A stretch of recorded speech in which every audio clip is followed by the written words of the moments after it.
Bienvenidos todos a este tiempo especial en que vamos revisando a través de las Escrituras esa única historia que podríamos denominarla la historia del amor de Dios o la historia de la redención. El término redención significa salvación, rescate, liberación. Y precisamente eso es lo que estamos viendo, cómo el Señor va mostrando progresivamente su plan perfecto para rescatar al hombre de la muerte eterna. Y toda esta enseñanza va girando en torno a una promesa, la promesa del libertador. Vamos a recordar algunas cosas que estuvimos viendo en la última clase, el día martes.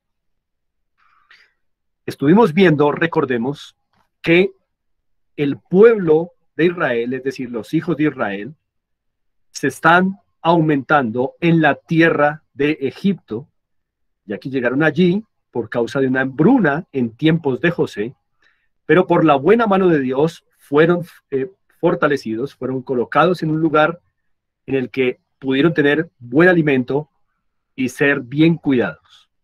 Sin embargo, pasados los años y muertos José y toda aquella primera generación de padres, los israelitas se fueron aumentando en la tierra de Egipto, pero esto causó preocupación entre los egipcios, que tomaron varias medidas para contrarrestar su crecimiento, su fortalecimiento, su multiplicación.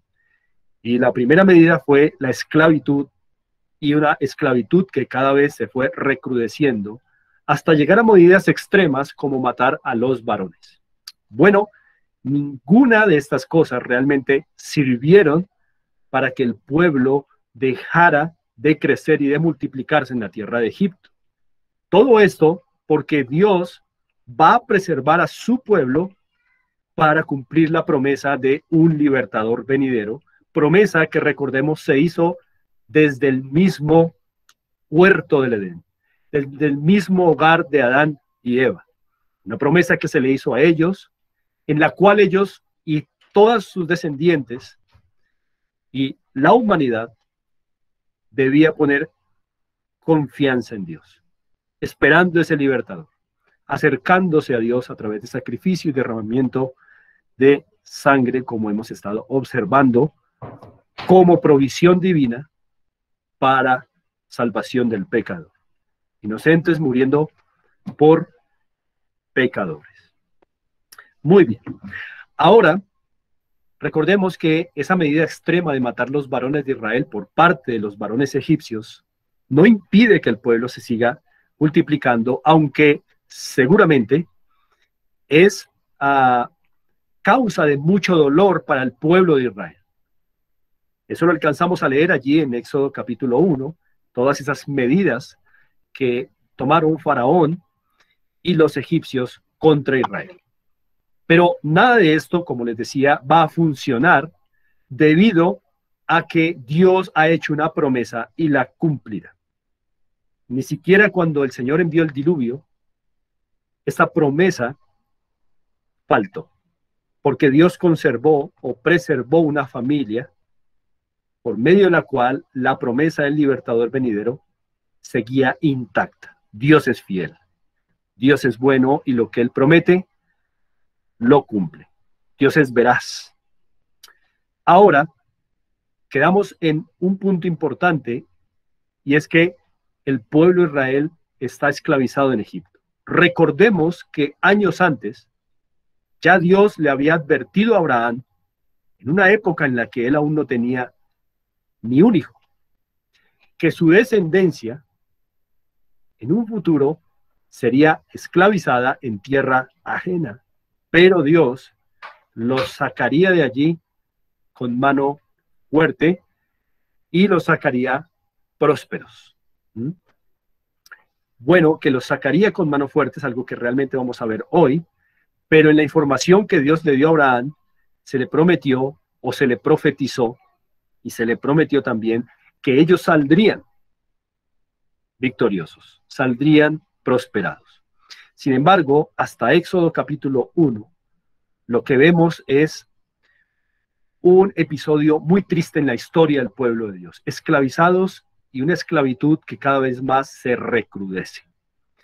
Dios escoge a un varón desde su niñez, Moisés, preservado por sus padres, guiados por la poderosa mano de Dios, un bebé escondido en una barquilla, suelto en un río de juncos, recogido por la hija de Faraón, adoptado por la hija de Faraón y criado por su propia mamá sin que la hija de Faraón lo sepa. Todo esto está entretejido en la historia salvadora de Dios.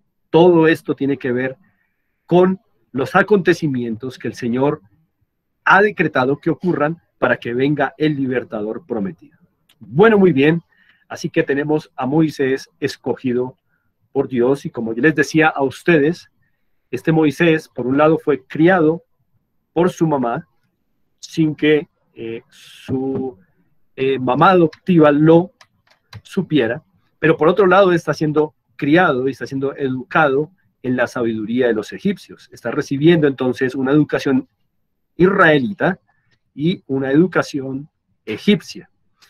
Esa educación israelita le sirve a Moisés por la buena mano de Dios para entender a qué pueblo realmente pertenece Moisés. Aunque es tratado como egipcio, realmente él puede entender que es un israelita y que como israelita tiene un Dios en los cielos, que es el Dios verdadero. En su educación como egipcio, recibe información importante para ser un líder bien dotado y una educación avanzada en su época. Todo esto lo va a usar Dios para escoger a este hombre como el siervo que va a liberar por la mano poderosa de Dios a los esclavos en Egipto. Quiero que nos ubiquemos en Éxodo, por favor, y que miremos el capítulo 2. Vamos a ir a Éxodo capítulo 2, por favor. Éxodo capítulo 2. Y nos ubicamos en el versículo 11. Éxodo capítulo 2, verso 11. Solo quiero que miren un título que aparece allí. Y es Moisés huye de Egipto. Cuando Moisés huye de Egipto, allí en el verso 11, según el título que ustedes ven en la Reina Valera, él tiene 40 años. Es decir, que han pasado 40 años en que ha sido instruido en la sabiduría egipcia, probablemente la mejor de su época. Pero en su corazón, él entiende y discierne su verdadera identidad como un israelita, porque recordemos que quien crió en su temprana niñez a este varón fue su propia mamá. Muy bien. A sus 40 años, que es lo que se nos va a escribir en Éxodo 2:11, él huye por un episodio que ustedes conocen muy bien, pero en caso de que no, quiero que hagamos esta lectura. Vamos a ir al verso 11 y leemos desde los versos 11 al 15. Dice así: En aquellos días sucedió que, crecido ya Moisés, salió a sus hermanos y los vio en sus duras tareas, y observó a un egipcio que golpeaba a uno de los hebreos, sus hermanos. Notemos cómo el verso 11 nos dice que Moisés sabía quiénes eran sus hermanos, así que tenía una identidad israelita muy clara. Y esto en parte y principalmente porque fue creado por su propia mamá en su temprana niñez. Verso 12. Entonces miró a todas partes y viendo que no parecía nadie, mató al egipcio y lo escondió en la arena. Este es, a los ojos de los egipcios, un acontecimiento de una enorme gravedad. Verso 13. Al día siguiente salió y vio a los hebreos, o israelitas, que reñían. Entonces dijo al que maltrataba al otro: ¿por qué golpeas a tu prójimo? Y él respondió: ¿quién te ha puesto a ti por príncipe y juez sobre nosotros? ¿Piensas matarme como mataste al egipcio? Entonces Moisés, al escuchar esto, tuvo miedo y dijo, ciertamente esto ha sido descubierto. Asesinar a un egipcio era un delito muy grave. Oyendo Faraón acerca de este hecho, procuró matar a Moisés. Pero Moisés huyó de delante de Faraón y habitó en la tierra de Madián, que es la actual Arabia. Así que se fue desde Egipto hasta Arabia. Ese es un recorrido muy largo. Así que en verdad este hombre salió despavorido de Egipto. Salió con gran temor. Y salió a sus 40 años, como registran las escrituras.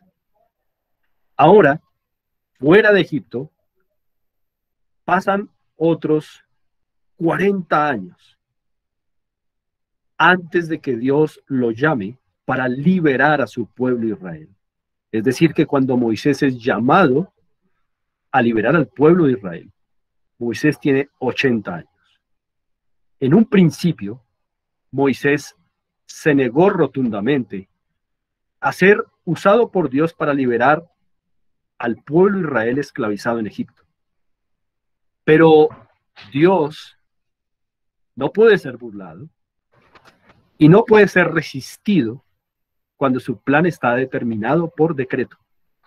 Y es así como finalmente Moisés debe obedecer a Dios y es enviado a sus 80 años a volver a Egipto para liberar al pueblo de Israel, que más o menos ya era un pueblo de cerca de 2 millones de personas en Egipto. Y quiero que por favor miremos un verso importante en Éxodo 3, 19. Vamos a ir a Éxodo capítulo 3, 19. Y quiero que por favor notemos allí una advertencia que Dios le hace a Moisés antes de que Moisés llegue a Egipto. Quiero que por favor alguien active su micrófono y nos ayude con la lectura de Éxodo 3:19, por favor. Gracias.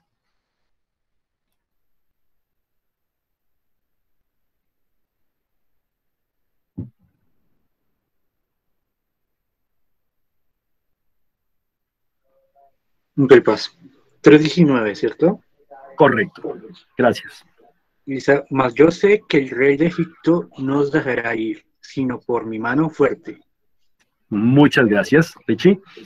Perfecto. Esto es una advertencia que Dios le hace a Moisés y poniéndolo en palabras coloquiales, lo que Dios le está diciendo a Moisés es, no será fácil sacar al pueblo porque Faraón se resistirá. Así que la única manera en que podrán ser ellos libres es que yo ponga, como dice ahí, mano fuerte. Así que no perdamos de vista que el libertador del pueblo de Israel esclavizado en Egipto no es Moisés, es Dios. Pero envía a su siervo, Moisés, para que sea la figura a través de la cual Dios va a obrar liberación del pueblo de Israel. Y le dice a Moisés y le advierte que no va a encontrar a un rey dispuesto a soltar a un pueblo tan grande que en ese momento está siendo muy productivo para Egipto y que están siendo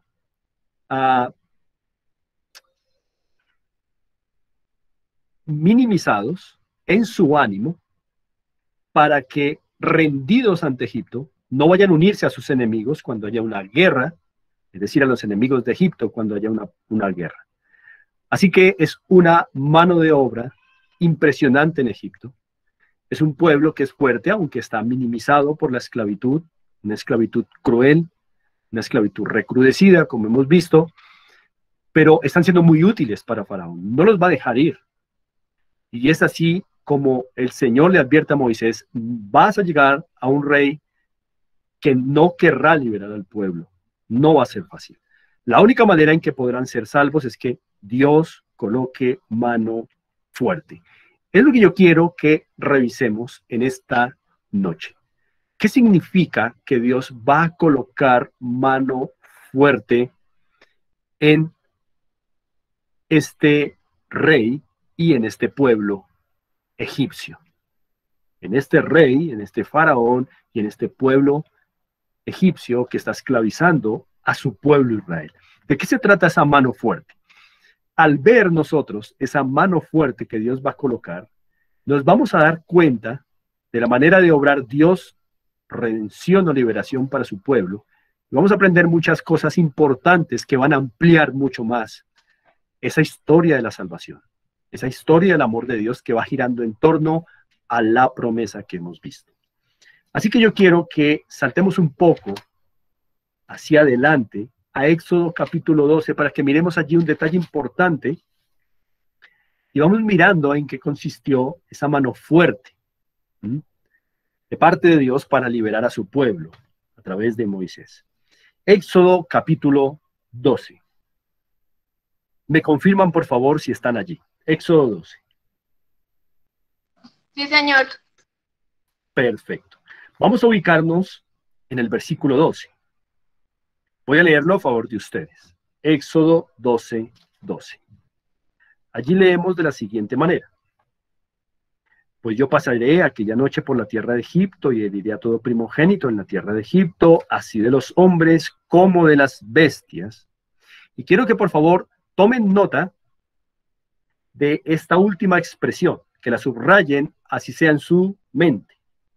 Dice, y ejecutaré mis juicios, dice Dios, en todos los dioses de Egipto. Vuelvo a leer. Y ejecutaré, dice Dios, mis juicios en todos los dioses de Egipto. Yo, Jehová.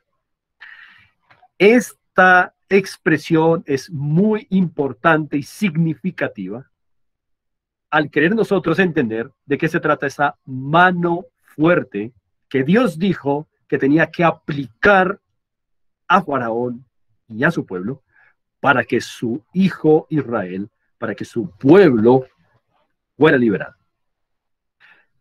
Y notemos que el Señor expresamente dice que se trata de juicios. Esa mano fuerte son una serie de juicios, pero lo que es muy interesante y particular en esta expresión que acabamos de leer es que esos juicios, esa serie de juicios, todos van encaminados, direccionados a aplastar a los dioses de Egipto, que son muchos, son varios.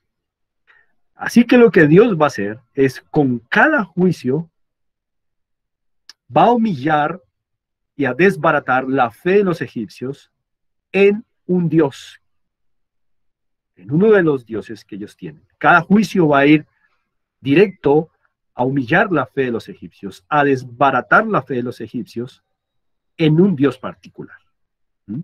Así que son juicios contra los dioses de Egipto, porque Egipto para esta época es politeísta, tiene muchos dioses, y Dios va a hacer esto con un propósito grande, y es mostrar los ojos de todos, tanto de Israel como de Egipto, que solo hay un Dios verdadero, y este Dios verdadero es verdaderamente el Salvador, es verdaderamente el libertador. Solo en Él hay salvación verdadera. Todos los demás dioses son falsos, existen solo en la imaginación de los hombres. Todos los demás dioses son libertadores vanos, mentirosos y engañosos, no libertan a nadie, no salvan a nadie, no redimen a nadie. Y Dios, el Dios del cielo, el Dios de Abraham, de Isaac y de Jacob, el Dios de la promesa en Génesis 3:15 es el único Dios que en verdad salva a su pueblo de la muerte eterna, de la esclavitud, como en este momento está pasando con ellos. Así que quiero que revisemos brevemente ¿En qué consisten esta serie de juicios? Vamos a ubicarnos, por favor, aquí mismo en Éxodo, en el capítulo 7. Éxodo capítulo 7. Vamos a ubicarnos en Éxodo capítulo 7. Y si usted allí tiene Reina Valera, entonces le va a ser fácil seguir los siguientes títulos que describen adecuadamente esos juicios, esa mano fuerte que el Señor prometió aplicar sobre Faraón y sobre el pueblo egipcio. Por ejemplo, en Éxodo capítulo 7, verso 14, aparece un título. ¿Qué título es? La plaga de sangre. Este es un juicio. Ya lo vamos a mirar con un poco de más detalle. Luego pasamos a Éxodo capítulo 8, vemos otro título. La plaga de ranas. Luego avanzamos hacia Éxodo 8:16, ahí mismo en el capítulo 8, versículo 16, hay otro título, y es la plaga de piojos. Ya tenemos 3 plagas.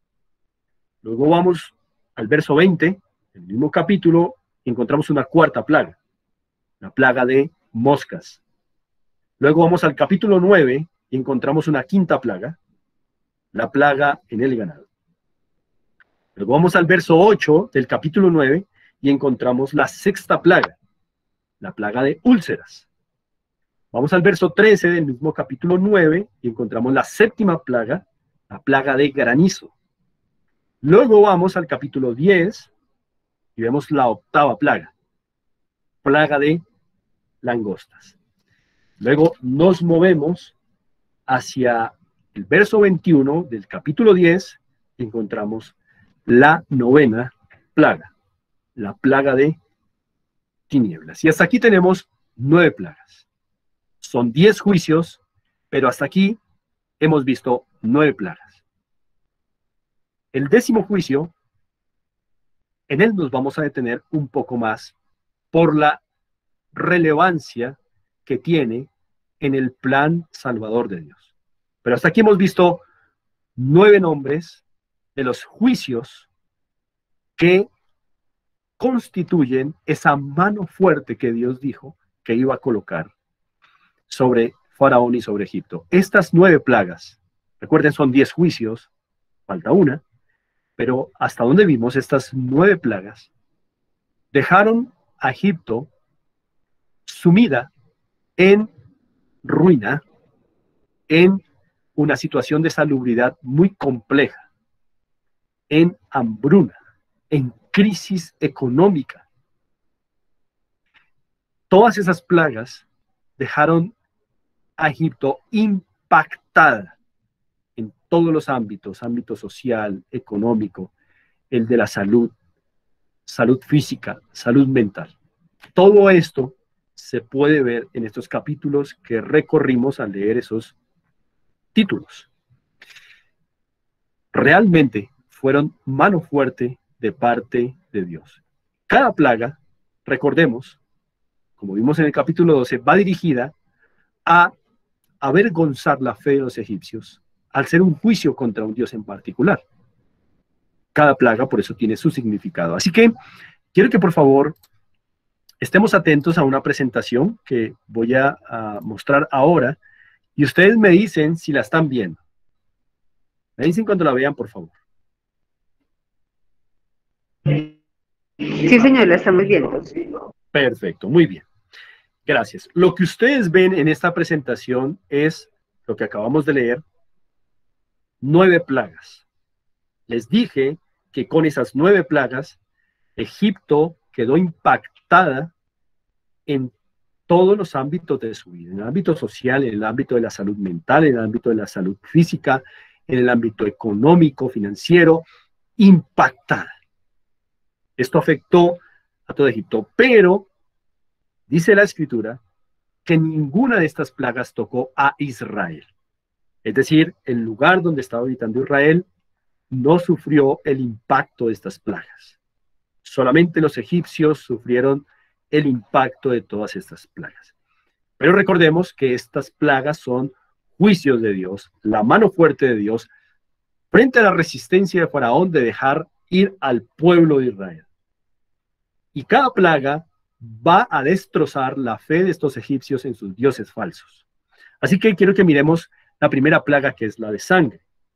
El evento, como ustedes ven ahí, es que los peces mueren debido, estamos haciendo aquí un resumen de los textos en donde aparece esa plaga.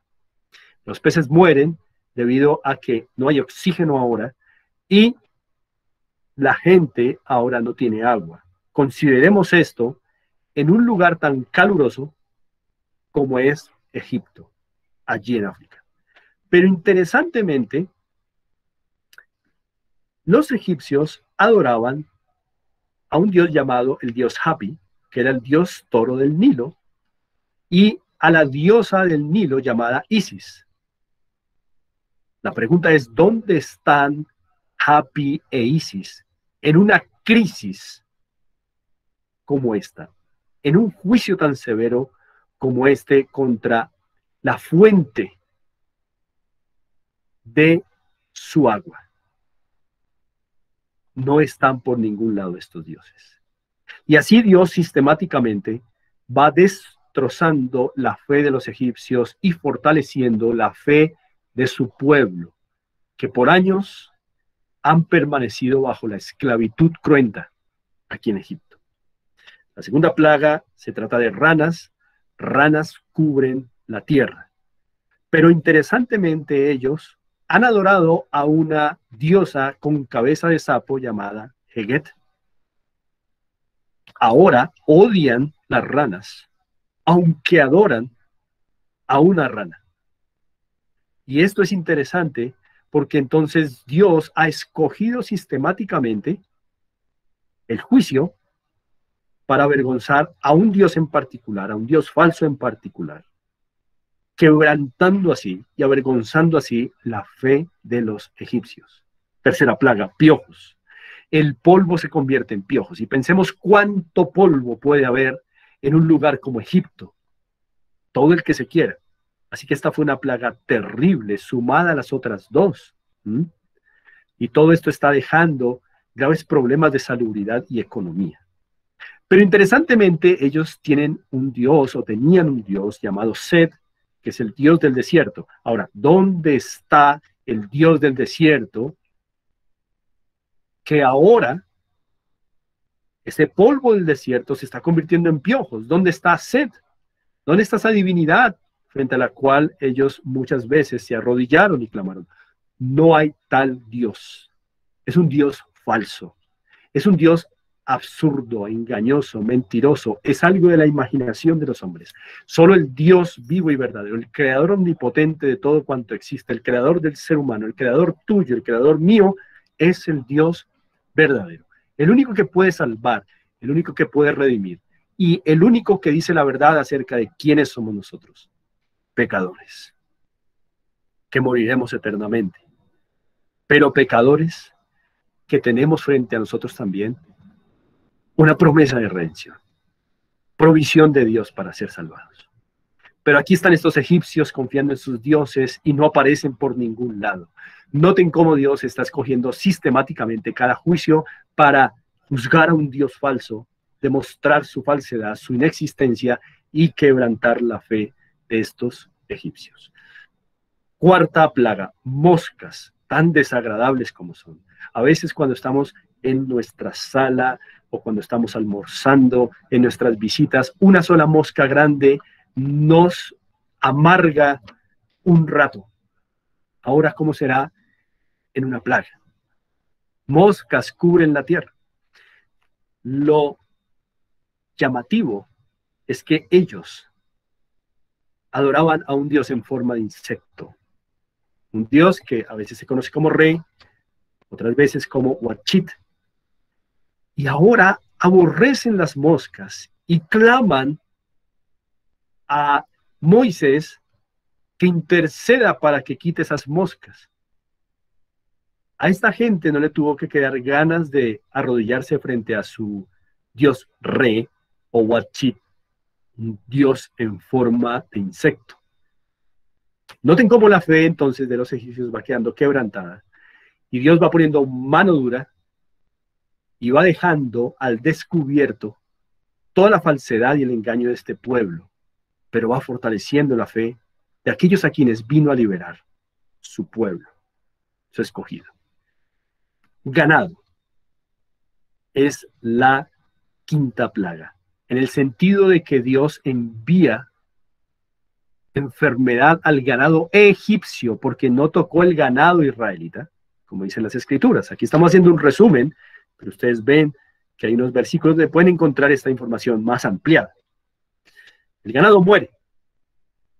Y con el ganado entonces también se introduce una crisis alimenticia y también de salud, ya que todo este ganado queda tendido y muerto. Pero interesantemente, ellos adoraban a una diosa con cabeza de vaca. Y al dios toro, símbolo de fertilidad, a Hathor, diosa con cabeza de vaca. Así que aún el ganado era objeto de su adoración. Pero ahí está Dios, humillando y exponiendo la falsedad de esos dioses, mostrando quién es el Dios verdadero y el único que puede liberar al hombre de su situación. El Dios creador, el Dios salvador. Luego úlceras, y esto introduce y agrava el problema de salubridad. Todas estas plagas se están sumando una a la otra. Sarpullidos brotan en cada egipcio, pero ellos tenían una diosa con poder de sanar, llamada Sekhmet. ¿Dónde está Sekhmet? No está en ningún lado, porque es una diosa engañosa, falsa. Existe solamente en la mente de los hombres. Solo hay un Dios verdadero, el creador omnipotente, el verdadero libertador. Y la fe de los egipcios se está quebrantando profundamente. La fe de su pueblo está creciendo. Luego, leemos allí que vienen una plaga más, que es una plaga de granizo. Ahora, esta plaga de granizo, como ustedes pueden ver ahí, viene acompañada de unas tormentas y son granizos que pesan a tal punto que matan egipcios, destruyen plantas, animales. Así que piensen ustedes en toda la crisis que se está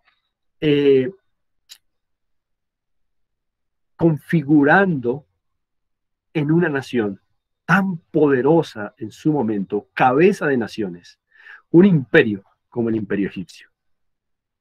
Sin embargo, ellos adoraban a Nut, diosa del cielo, de donde estaban cayendo esos granizos tan pesados que les estaban matando. Y adoraban a Set, dios de las tormentas. ¿Dónde están esos dioses en medio de esta crisis impresionante? En ningún lado. Dios quebranta la fe de los egipcios por ser una fe en dioses falsos. Y todo aquel que adora a un dios falso siempre terminará asombrado de haber vivido una mentira. Tarde o temprano, Dios abrirá los ojos de toda la humanidad que va tras dioses falsos. Langostas que cubren a Egipto y acaban con las cosechas. Hay una crisis impresionante aquí, alimenticia. Pero ellos adoraban a Osiris, que era un dios de las cosechas. ¿Dónde está? En ningún lado. Luego tinieblas. Los egipcios quedan en oscuridad total, excepto los israelitas. ¿Y dónde está el dios del sol, Ra, el famoso Ra? ¿Dónde está Tot, dios de la luna? No están por ningún lado porque son una mentira. Son falsos. Toda su vida religiosa ha sido una mentira, ha sido una desgracia. Todo aquel que sigue a dioses falsos será avergonzado tarde o temprano por el Dios único y verdadero, el Dios del cielo, el creador omnipotente, el verdadero libertador de los hombres. Y así entonces, vemos cómo estas 9 plagas cumplen lo que leímos en Éxodo 12, que Dios ejecutaría sus juicios sobre los dioses de Egipto, y con esa forma de juzgar, con esa mano fuerte, también ha quebrantado la fe de los egipcios y ha fortalecido la fe de su pueblo que está sumido en esa amargura de la esclavitud. Pero recordemos, hay todavía una plaga más que revisar. Hay un juicio más que revisar. Y ese juicio es el 10º juicio y el juicio final. Con este juicio se concluye esa mano fuerte que Dios prometió y el pueblo puede ir libre. Quiero que nos ubiquemos en Éxodo capítulo 11, por favor. Vamos a Éxodo capítulo 11. Voy a dejar de presentar ahora y nos ubicamos en Éxodo capítulo 11. Noten por favor el título que aparece aquí en Éxodo capítulo 11. Anunciada la muerte de los primogénitos. Así que el 10º juicio se trata de la muerte de todos los primogénitos en la tierra de Egipto. Ahora, ¿por qué estamos haciendo un énfasis en esta 10ª plaga o este 10º juicio, que es el juicio final, para que su pueblo salga libre? Estamos haciendo un énfasis, estamos subrayando este último juicio, porque este tiene una connotación diferente a todas las 9 plagas o 9 juicios anteriores. ¿En qué sentido? En el sentido de que todos los 9 juicios anteriores han sido dirigidos exclusivamente al pueblo egipcio, pero el pueblo israelita no ha sufrido ningún impacto de estos 9 juicios. Sin embargo, en la manera en cómo Dios anuncia el último juicio, entre los versos 1 al 10, Él afirma que este juicio va a afectar a todo Egipto, incluyendo Israel. Es decir, que van a morir los primogénitos de los hombres y de los animales, tanto de los egipcios como de los israelitas. Bueno, es el lenguaje en que Dios advierte con este juicio, no parece muy favorable con el Israel que Dios va a liberar. Así que nos preguntamos, ¿qué plan tiene Dios al usar un vocabulario que da a entender que este último juicio es un juicio para todos los habitantes de Egipto, incluido Israel? Bueno, pues vamos a ir viendo eso. Quiero que nos ubiquemos en Éxodo capítulo 12 y ustedes allí ven un título en la Reina Valera, la Pascua. La Pascua.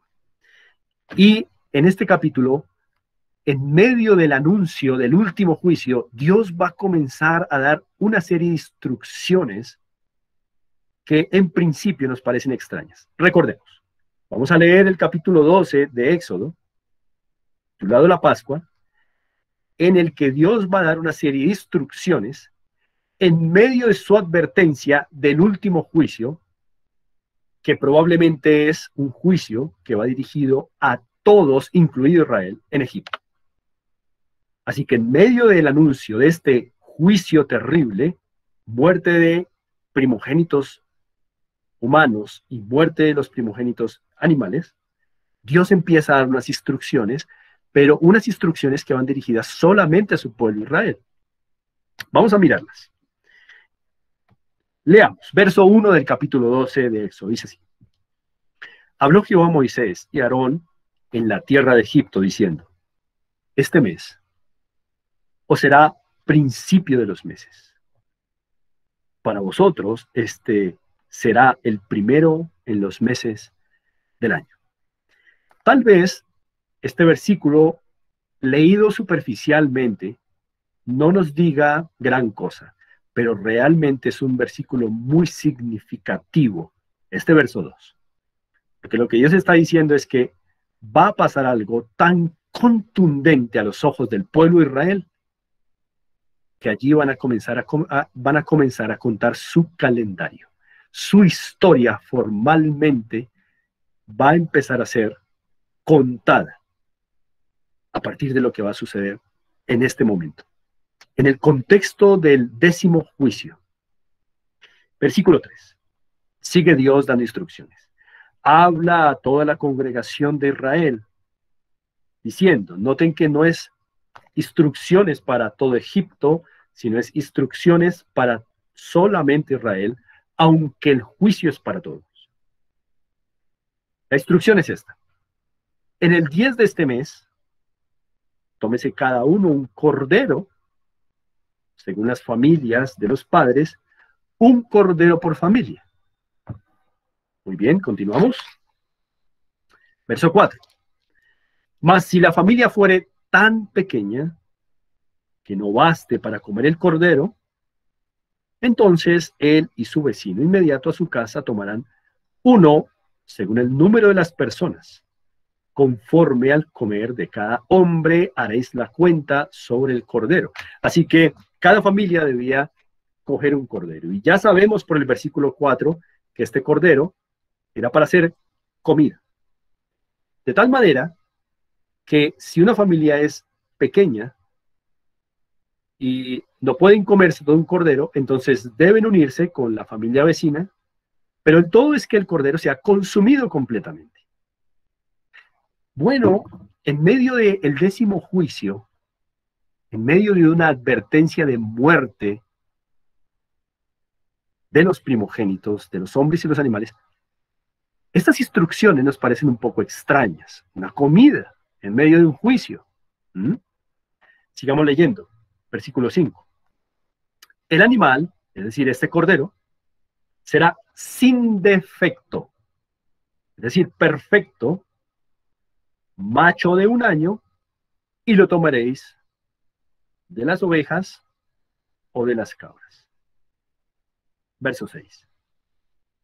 Y lo guardaréis hasta el día 14. Recuerden, lo escogían el día 10 y lo debían guardar 4 días, es decir, hasta el día 14 de ese mes, y lo inmolará o sacrificará toda la congregación del pueblo de Israel entre las 2 tardes del 14 y el 15.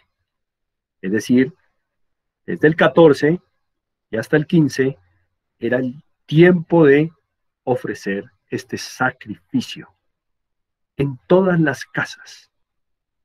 Se escogía el 10, se guardaba hasta el 14, y entre el 14 y el 15, todas las casas debían sacrificar el cordero que habían escogido.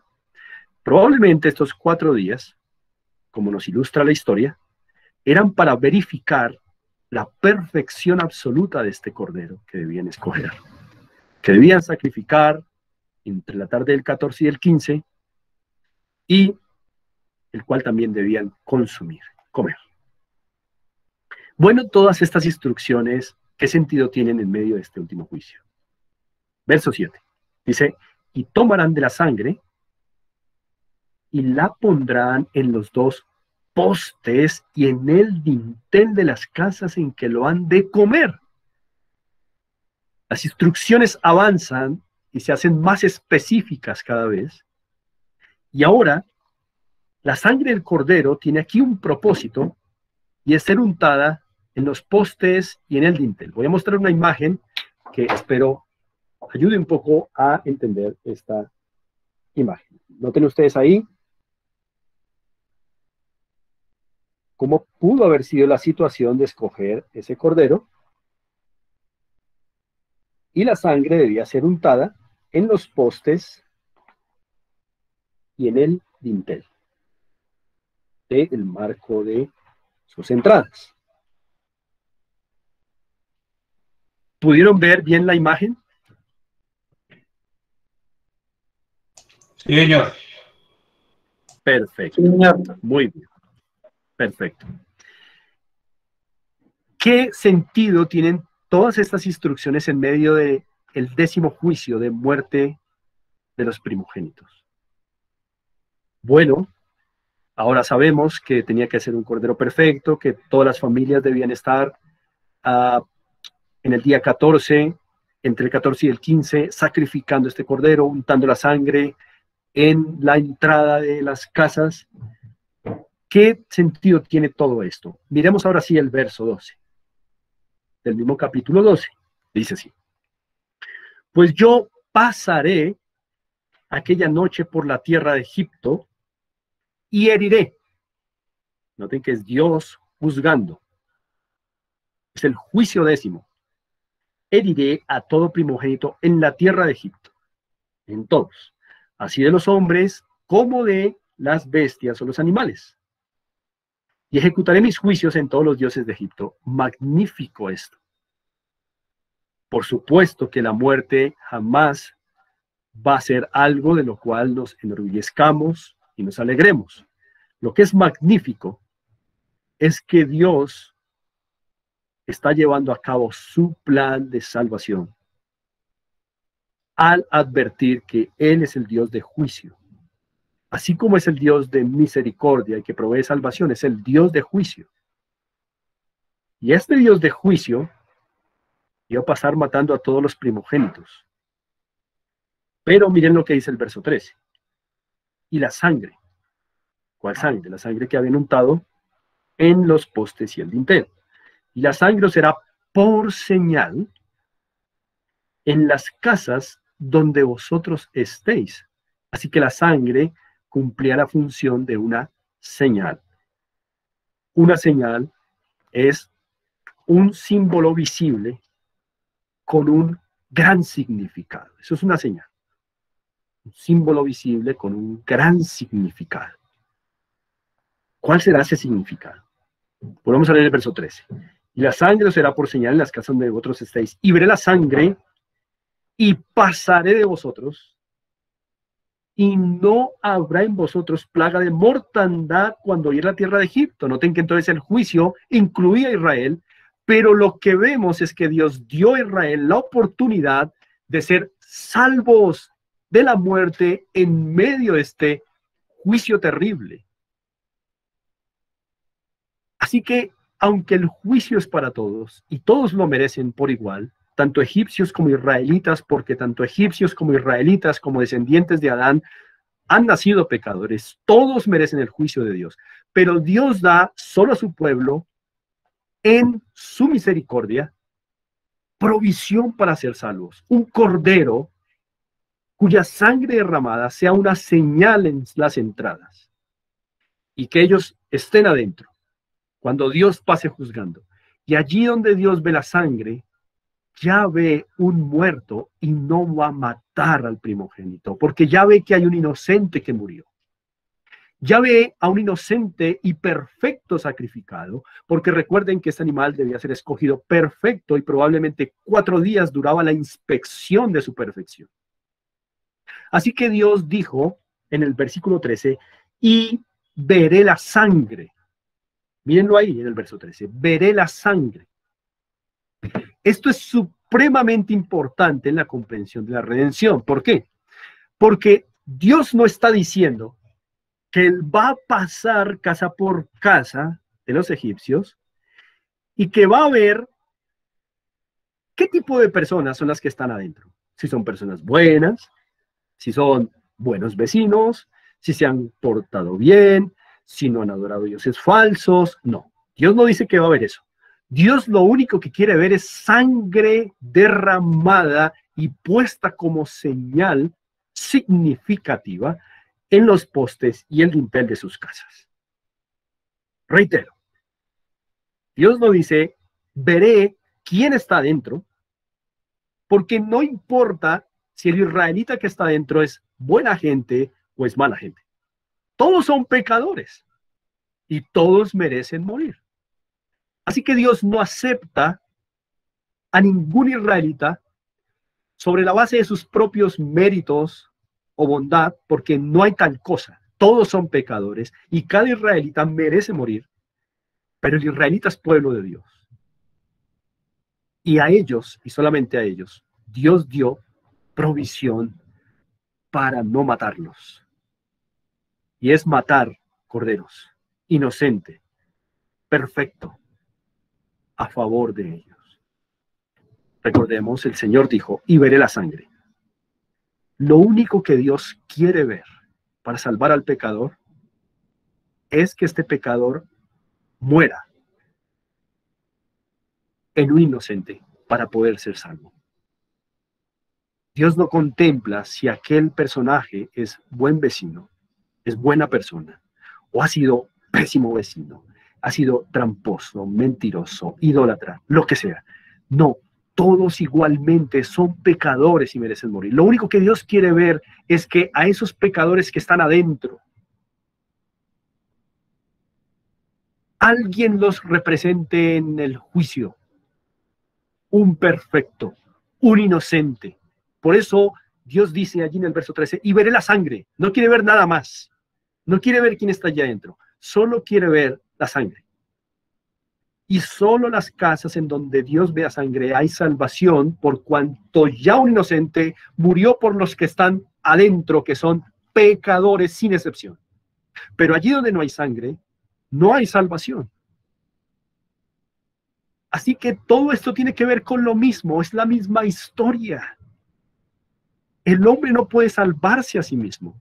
Dios tiene que dar provisión de salvación para el pecador, y esta provisión consiste en una promesa de un libertador, y mientras llega, inocentes, perfectos animales que simbolizan a ese libertador que habría de venir, que entregaría su vida por el pecador, para que éste no muera eternamente. Es una sola historia, que cada vez que avanzamos va creciendo en significado, en belleza, en hermosura. Y así, en el versículo 3, entonces, Dios ha explicado cómo el hombre, cómo el israelita puede ser salvado. El juicio también iba para ellos, pero Dios tiene un plan de salvación para ellos. Y esto nos enseña que una vez más, el hombre no puede acercarse a sí mismo para salvarse delante de Dios. Adán y Eva lo intentaron haciéndose sus hojas de higuera, no pudieron. Tuvieron que ser vestidos con pieles de inocentes muriendo por ellos. Caín intentó acercarse a su manera con sus frutos de la tierra, no se salvó. Abel sí. Luego, toda la humanidad en el tiempo de Noé no quisieron entrar al arca por la única puerta de provisión que Dios dio para la salvación. Todos murieron. Solo se salvaron los que entraron por la única puerta. Y ahora tenemos a este pueblo con la provisión de los corderos de la Pascua. Y solo ellos son los que derramaron sangre. Son los que tomaron esa única puerta como en el arca de salvación. Fueron salvados de la muerte. De aquí el término Pascua. Y de aquí entonces surge la famosa fiesta de la Pascua que los judíos comenzaron, los israelitas comenzaron a celebrar desde este momento. El término Pascua significa pasar de largo. Eso significa Pascua en hebreo, Pesaj, pasar de largo. Y precisamente este término Pascua describe lo que Dios hizo. Pasó de largo allí donde vio la sangre. Pasó de largo allí donde vio familias haciendo las cosas a su manera. Pasó de largo allí donde vio un pueblo obediente en el sentido no de hacer sus buenas obras porque son malos, pero en el sentido de acogerse a la solución de Dios, que es: crean en el libertador venidero, sacrifiquen vida por vida, vida inocente, vida perfecta por vida pecadora, por vida imperfecta. Y Dios pasó así de largo por sobre esas casas. Quiero que por favor alguien me ayude a leer el versículo 14 de Éxodo 12. Richie, si tú puedes, por favor. O cualquier otro que me pueda ayudar. Versículo 14. Versículo 14 del 12, ¿cierto, Paz? Sí, señor. Listo, listo. Y este día os será de memoria y lo celebraréis como fiesta solemne para Jehová durante vuestras generaciones. Por estatuto perpetuo lo celebraréis. Muchas gracias, Richie. Así que a partir de este momento, la Pascua, ese evento en donde Dios pasó de largo, recuerden el término Pascua, pasar de largo, nos enseña que ahora este pueblo iba a ser liberado. Así como fueron liberados sus primogénitos, así ese mismo día van a ser liberados de Egipto. Y va a quedar esto en sus memorias y va a ser parte de su adoración al Señor, porque solo Él es el libertador. Ninguno de los dioses absurdos y falsos de Egipto son libertadores.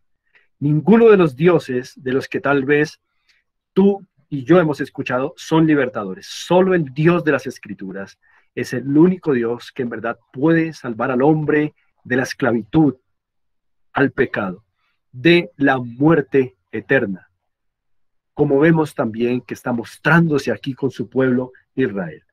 Luego leemos el verso 28 del mismo capítulo 12 y vemos allí: y los hijos de Israel fueron e hicieron puntualmente así, como Jehová había mandado a Moisés y a Aarón.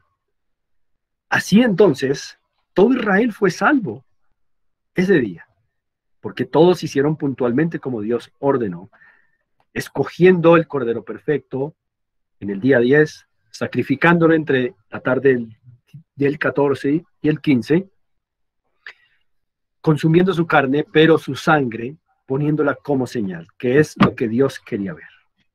Sangre derramada de cordero inocente a favor de los pecadores que estaban allí dentro, protegidos de la muerte por la sangre del cordero.